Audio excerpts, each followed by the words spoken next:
Well, I had the privilege of being guest for Maryette and Cess, and they're a lovely Dutch couple who moved here 11 years ago. And not only did they create their oasis in Marrakech, they have inputted into the community a little something special. So, my darling, yes. It's been an honour being both your guests over here.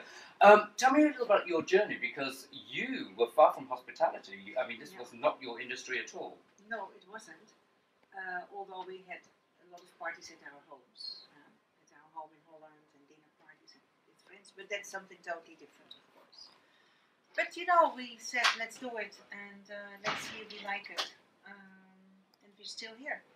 So it happened all 11 years ago. But 12 years ago. Yeah, but it was the corporate industry you were in. Yeah. It was not in hospitality at all. So this was a whole new scene for you. Was it not right? Yeah. Completely. Hospitality business, I knew it quite well from the receiving end, not so much from the providing end. But, you know, it was something that we wanted to do at a certain moment in our life. And when we did it 11 years ago, it was, I think it was the right moment, it was the right time. I'm glad we did it, because it was a bit of a dream which we made come true.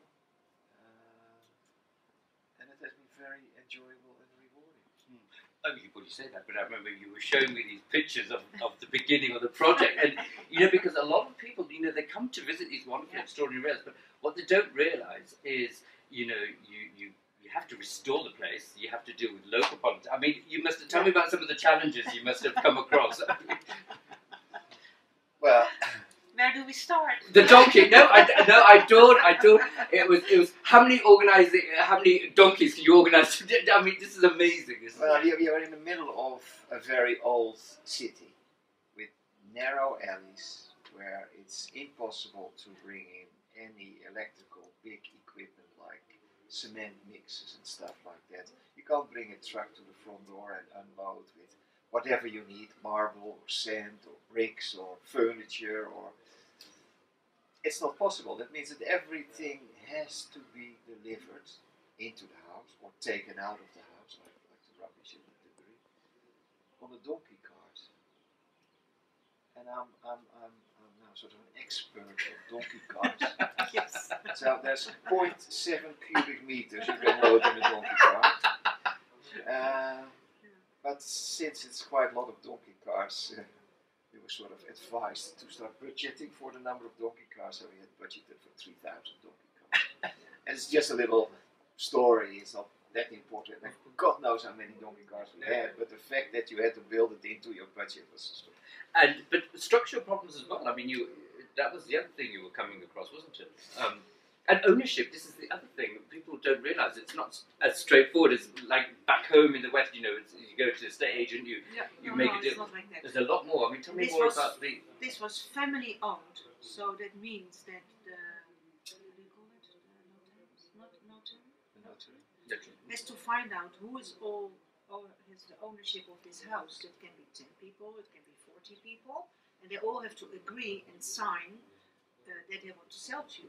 And so that's always a bit of a challenge. And is there a time period, for example? I mean, you know, you could have gone through the whole process of purchasing the place, then just say maybe 1 year later, someone could be coming and saying, well, you know, I mean... That's possible. That's possible. And then you have to find a solution one way or the other. So you try to stay away from this. It's the local term for it is melkia.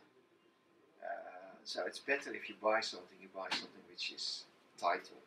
So there's one person who owns it. So it's better for the family to arrange it among themselves, and then they have one person who sort of acts for them as the title holder of it. But this was okay. This was a family of about 14 people, all well educated. You know, they know how these things were. But I know at the time I visited the notary, and when I asked him how things were going, he would say, "Okay, so I've had a horrible week.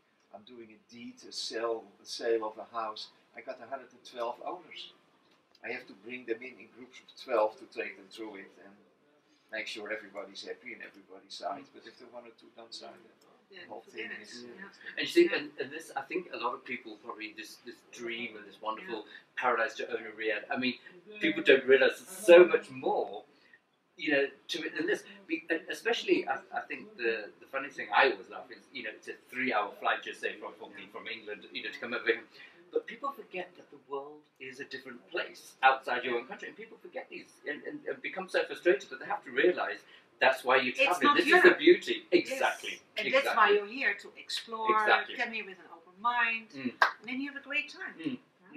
But what fascinated me about you both was well, for me, this is, you know, I always get emotional when people say this, you know, well, because, you know, you both have spent a lot of time and a lot of painstaking time to input back into the community.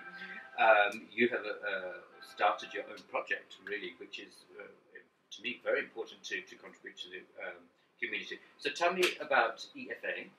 Okay, well, you live here, so you want to do something.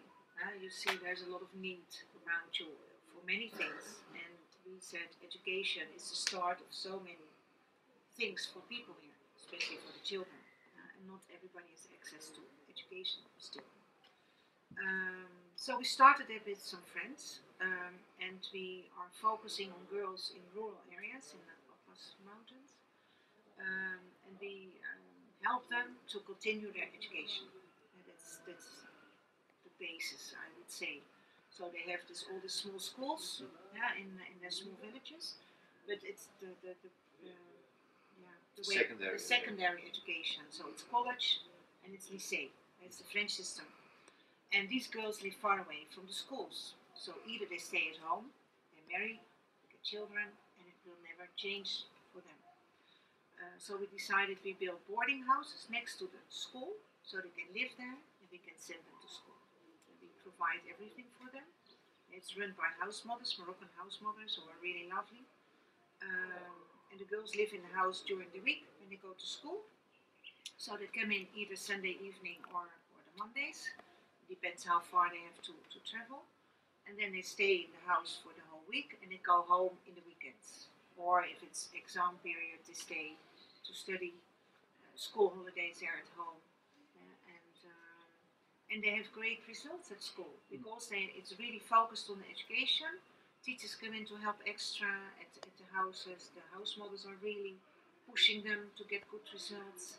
It's all there for them. Yeah? So my initial, I suppose, concern there would be, you know, you've come with, it's predominantly for girls, but my concern, I would have thought you would have been faced up to challenges because, you know, you're in a culture which is predominantly ruled by a man. Did you not firstly come across a lot of almost a little bit negative energy, people local in the community saying, well, no, they didn't want to know about your project, or a little bit up and downs? I mean, I would have thought this would be an issue. That would have been, but maybe not. I mean, yeah, of course we thought about it, but we have very good contacts locally, and they helped us to talk with the parents, and so we could start. We started with 10 girls, and of course the parents had a lot of questions. They said, you know, and it's about girls being away from home. But once we started with these girls and they saw the house and they met Latifa, the house mother, they had confidence that it was okay. And now they're very, very proud and they're very happy. And the parents talk with each other. They talk with the school. They can visit the house whenever they want. So they know the girls are well off. And we don't interfere. The house mothers are Moroccan house mothers.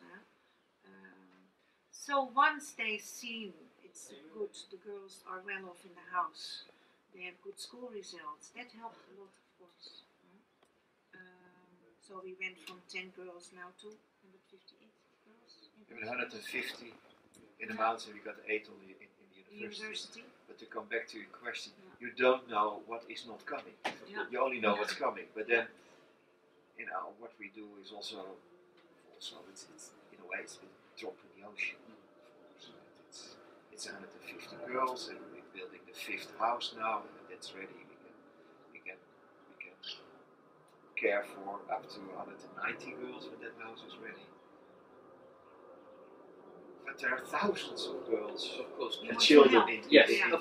No, I appreciate the reason why we have chosen for the girls is that if you look at the students or the children going to secondary education, then 70% of the students are boys and only 30% are girls.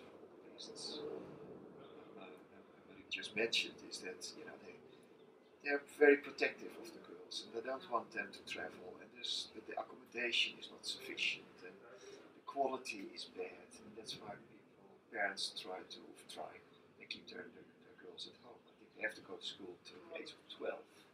After that, they don't have to go to school. But things are changing, and I think quite rapidly at the moment. The king has made it a priority. It's the educational system here, but this is going to take generations. But the seed has to be planted somewhere, which is. But you have to start in. It's too easy to say, well, it's too long-term project. Can't be bothered. But if you see the girls, how they develop, how they change, how they get their confidence, how they realize they can make their own choices now, and they also help the parents with the paperwork and things they don't know themselves.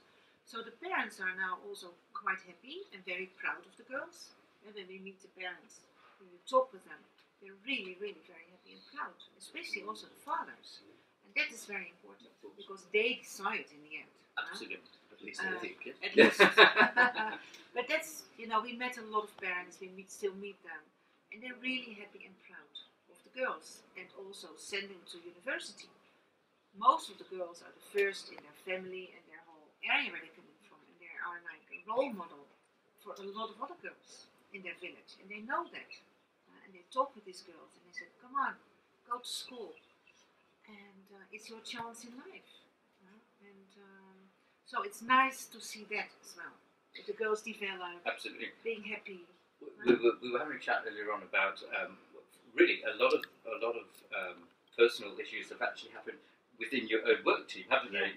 Some of the girls that you've seen develop, and this was amazing to see your encouragement. So tell me about there was a particular girl who was working for you, and you were encouraging her. Yeah, that we said, she went to university and she was cleaning, and we said there's nothing wrong with cleaning, but you don't want to do that the rest of your life if you have a university degree. So we really pushed her and talked with her a lot of times, and then she decided, okay, maybe you are right, and I can do something else, because she was quite reluctant in doing that. And now she's a teacher, so she's very happy. I mean, and how many people can say that it was my boss who pushed me, said I was a useless cleaner, you need to go further yourself. Case, tell me about some of the proactive projects that you've been putting together to fundraise for EFA. Because I know one of them is the bicycle riding. Yeah, well, a girl cost us about €1,000 per year, and then she stays in the houses. She has 3 meals per day. We buy the school stuff. We pay for the house mother, the cleaning lady, the cook, medical expenses. So all these things are paid from this. It's roughly €1,000. So since we have now 150 girls, 158, we need about €150,000 every year just to get going. I'm not talking about extending, just to get going. So we look everywhere for funds, and we look everywhere for donations, and see how we can get enough money. Now, so far, that has been working okay, but the more children we get, the higher the amount's going to be. So one of the things that we have started now, and we have done now 2 years, so at the end of April is going to be the 3rd year, so we do a bicycle ride, organize a cycle race, not a race, I should say race, ride, whereby people start off in Marrakech, they cycle to Ouikamden, which is 70 kilometers from Marrakech, which is not so much an issue, as well the fact that Marrakech is at, say, 500 meters altitude, and Ouikamden is at 2,600 meters altitude, so it's quite a challenge. So it is from Marrakech to Ouikamden and back again. So we get all sorts of people who want to do quite a lot of foreigners, but we also have local people doing it, and we like to keep them. So we have, and so people can register to cycle, and for that they have to pay, which is not an enormous amount, but they have to pay for it. a lot of people who participate do some fundraising themselves, so they get themselves sponsored and raise money to do this cycle trip. So last year, for instance, we had a group of 4 Englishmen who called themselves the Fat Dads. Fat Dads on the bike. Fat Dads on the bike. They were not fat at all. And well, when they arrived in Marrakech, there was They no were not fat fat at all. So they cycled from Edinburgh, I should say, or London to Marrakech, and they arrived here just 2 days before the trip. Then they cycled up and down, and that's what they did. And there are other people who do all sorts of things, so it's quite interesting to see what people do to raise money. So if you can grow that, cycle ride to, let's say, 1,000 or 1,500 cyclists at about €100 per person, that's going to be a significant part of the yearly funding. I've enjoyed my stay here. You've certainly opened up my eyes and really seeing another side to Marrakech. So I thank you for that. If any of you would like to know a little bit more about the project, about how you can maybe contribute financially or help in projects, if you can go on to www.efaMorocco.org. Thank you.